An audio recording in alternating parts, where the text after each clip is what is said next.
ሰላም ጤና ይስጥልን ክቡራን የዩቲዩብ ቤተሰቦች፣ የሰዓቱን አጫጭር መረጃዎች እየቀርብ ያለው እስከ ፍጻሜው አብራችሁን ቆዩ።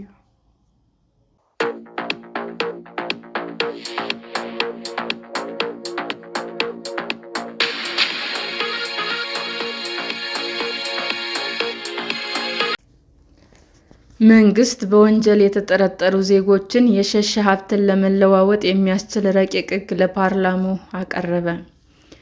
የኢትዮጵያ መንግስት በወንጀል የሚፈለጉና ወደ ቻይና፣ ብራዚል እና ደቡብ አፍሪካ የሸሹ ዜጎችን አገሮች አሳልፈው እንዲሰጡና እሱም ተመሳሳይ ተግባራትን እንዲፈጽሙ የሚፈቅድለት ረቂቅ ሕግ ለፓርላማው ቀረበ። የቀረበው ሕግ በ3 ሀገሮች የተፈረሙ ስምምነቶች ሲሆኑ ወደ ሕግ ተቀይረው ለፓርላማ የቀረቡ ናቸው። የመጀመሪያው ስምምነት በኢትዮጵያ እና በቻይና መንግስታት መካከል የተደረገ ሲሆን ስምምነቱም በወንጀል ጉዳዮች የጋራ የሕግ ትብብር ለማድረግ የተፈጸመ መሆኑ በሰነድ ማብራሪያው ተቀምጧል። ምክር ቤቱ ህዳር 25 ቀን 2018 ዓ.ም ባካሄደው ጉባኤ ተወያይቶ ለዝርዝር እይታ የመራቸው ረቂቅ ሕጎች የተለያዩ የወንጀል መሪዎችና ማስረጃዎችን በመለዋወጥ ወንጀለኞቹ ከቅጣት የማያመልጡበትን ሁኔታ ለመፍጠር የሚያገለግሉ መሆናቸው ተብራርቷል።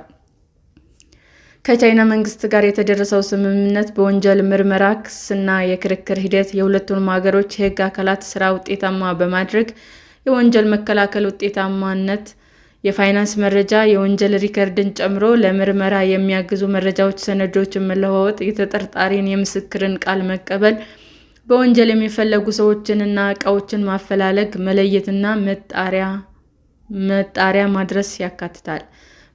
በተመሳሳይ ሰዎች ምስክርነትና ምርመራ እንዲያግዙ መጠራት፣ በእስር ላይ የሚገኙ ግለሰብን ለምስክርነት ሲፈለግ ወይም ምርመራ እንዲያግዝ ማስተላለፍ፣ የብርበራና የንብረት ማገድ ትዕዛዞችን ማስፈጸም፣ የወንጀል ፍሬዎችን ማፈላለግ፣ መያዝና መውረስ፣ የገንዘብ ቅጣቶችን፣ የካሳ ትዕዛዞችን ማስፈጸምና በሕግ ጉዳዮች ላይ መረጃ መለዋወጥን የሚሉ ጉዳዮች ያካትታሉ።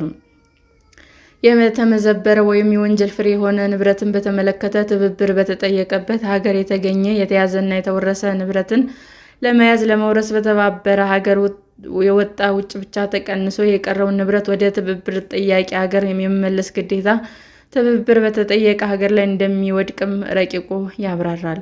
ሁለተኛው በደቡብ አፍሪካ እና በኢትዮጵያ መንግስት መካከል በወንጀል ጉዳይ የሚፈለጉ ሰዎችን አሳልፎ መስጠት ስምምነት ነው።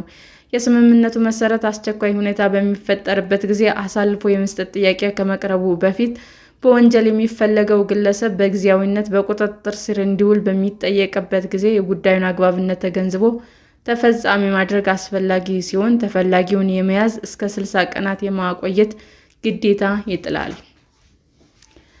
የደቡብ አፍሪካ እና ኢትዮጵያ ያላቸው ግንኙነት ከዕለት ወደ ዕለት እያደገ በመምጣቱ ኢትዮጵያውያን በተለያዩ መንገዶች ወደ ደቡብ አፍሪካ እየተጓዙ መሆኑን ያብራራው ስምምነቱ ወንጀለኞችም ይህን ሁኔታ በመጠቀም ከሕግ ለማምለጥ ወደ ደቡብ አፍሪካ ለመሄድ የሚችሉበት አጋጣሚ ሰፊ በመሆኑ አሳልፎ የመስጠት ትብብርን በሕግ ማዕቀፍ ምላሽ መስጠት አስፈላጊ መሆኑንም ያብራራል። አሳልፎ ለመስጠት የሚያበቃ የወንጀል ድርጊት በሁለቱም ሀገሮች ግን ቢያንስ በ1 ዓመት ቀላል እስራት ሊያስቀጣ የሚችል የወንጀል ድርጊት መሆኑን ስምምነቱ አስቀምጧል። ሶስተኛው ስምምነት በኢትዮጵያ እና በብራዚል መንግስት መካከል የተፈረመ የፍርደኞችን ማስተላለፍ የተመለከተ ሲሆን ስምምነቱም ፍርደኞቹ ቅጣታቸውን በየሀገራቸው ፈጽመውና ታርመው ወደ ማህበረሰቡ የሚቀላቀሉበት ሂደት የሚያግዝ ስለመሆኑ ተብራርቷል።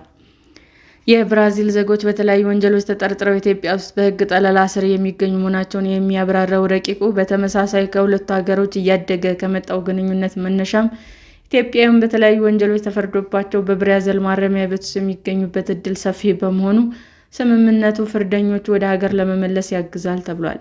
የምክር ቤቱ የውጭና ሰላም ጉዳዮች ቋሚ ኮሚቴ ምክትል ሰብሳቢ ፍትህ ማህዲ በሰጡት አስተያየት ከባድ ወንጀሎችን በተለይም የሰብአዊ መብት ጥሰት፣ ህገወጥ የመሳሪያ ዝውውርና ህገወጥ የገንዘብ ዝውውር የተሳተፉ ሰዎች ለሕግ ተጠያቂ የሚያደርግ ስምምነት ነው ብለዋል።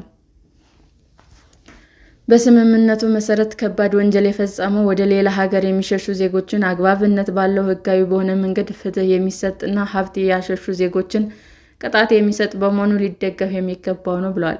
የብራዚል ዜጎች በኢትዮጵያ ማረሚያ ቤት ውስጥ ታስረው እንደሚገኙና ጥያቄ እያቀረቡ መሆኑን አንድ የምክር ቤት አባል በማረሚያ ቤቱ መስክ ምልከታ ለመመልከት መቻላቸውን ተናግረዋል። የሕግና ፍትህ ጉዳዮች ቋሚ ኮሚቴ ሰብሳቢዋ ወይዘሮ ጸገነት መንግስቱ በሰጡት አስተያየት በሌሎችም ሀገሮች ጨምሮ መፈረም ያለባቸው ተመሳሳይ ስምምነቶች እንደሚያስፈልጉ ገልጸው ዜጎቻቸው በእስር ላይ ካሉ ሀገሮች ጋር እንደዚህ አይነት ስምምነት ማድረግ ተጠርጣሪና ፍርደኞችን መቀባበል የምንችልበት ሁኔታ መፈጠር አለበት ብለዋል። በኢትዮጵያ ማረሚያ ቤቶች ውስጥ በርከት ያሉ ተጠርጣሪዎች ያሏቸው ሀገሮች በመኖራቸው ሌሎች ሀገሮችም መልካም ፈቃድ አሳይተው ስምምነት ሊያደርጉ እንደሚያስፈልግ አስረድተዋል። የኢትዮጵያ ዜጎች ለማህበራዊ ፍትህ (ኢዜማ) አባላቱ አቶ በርጣማ ፈቃዱ በበኩላቸው በደቡብ አፍሪካ ያለው ሁኔታ በደንብ እንዲታይ ጠይቀው ወንጀለኞችን ከመቀባበል ባሻገር በደቡብ አፍሪካ ብዙ ዜጎች ለሞት፣ ለዝርፊያና ለወንጀል እየተዳረጉ በመሆኑ ጠበቃ ሊደረግላቸው እንደሚገባ ይህም በረቂቁ መታየት አለበት ብለዋል። በርካታ ዜጎች በጣም አስጊ ላይ በሆነ ሁኔታ እንደሚገኙ ገልጸው ረቂቅ አዋጁ ይህንን የማገዝ ድንጋጌ እንዲያካትትበት የገለጹት አባላቱ በቅርቡ 2 ኢትዮጵያውያን ቤቶች በደቡብ አፍሪካ በነበሩበት ቤት መገደላቸውና አስከሬናቸውም በአዳማ ከተማ መቀበሩን ተናግረዋል። ጉዳዩ ደቡብ አፍሪካ መሆኑን አክለው ገልጸው ይህ ለዜጎች መሰጠት ያለበት ትኩረት የበለጠ የሚያመለክት ነው ብለዋል። 3 ስምምነቶች ወደ ረቂቅ ሕግነት ተቀይረው ለፓርላማው የቀረቡ ሲሆን ለሕግና ፍትህ ቋሚ ኮሚቴም ለዝርዝር እይታ ተመርተዋል። ሰላም ጤና ይስጥልን ውድ የዩቲዩብ ቤተሰቦቼ እንዴት ናችሁ? አዲስ ጀማሪ ነኝና ሰብስክራይብ ያደረጋችሁ አበረታቱኝ። አመሰግናለሁ። ክቡራን የዩቲዩብ አድማጮቻችን ለሰዓቱ ያቀረብኩላችሁ አጫጭር መረጃዎች ይህንን ይመስል ነበር። በሌላ መረጃ እስክንገናኝ ሼር፣ ላይክ፣ ሰብስክራይብ እንዲሁም ቢቀርብልን የምትሉት መረጃ ካለ ኮሜንት እያደረጋችሁ ቸር ቆዩን።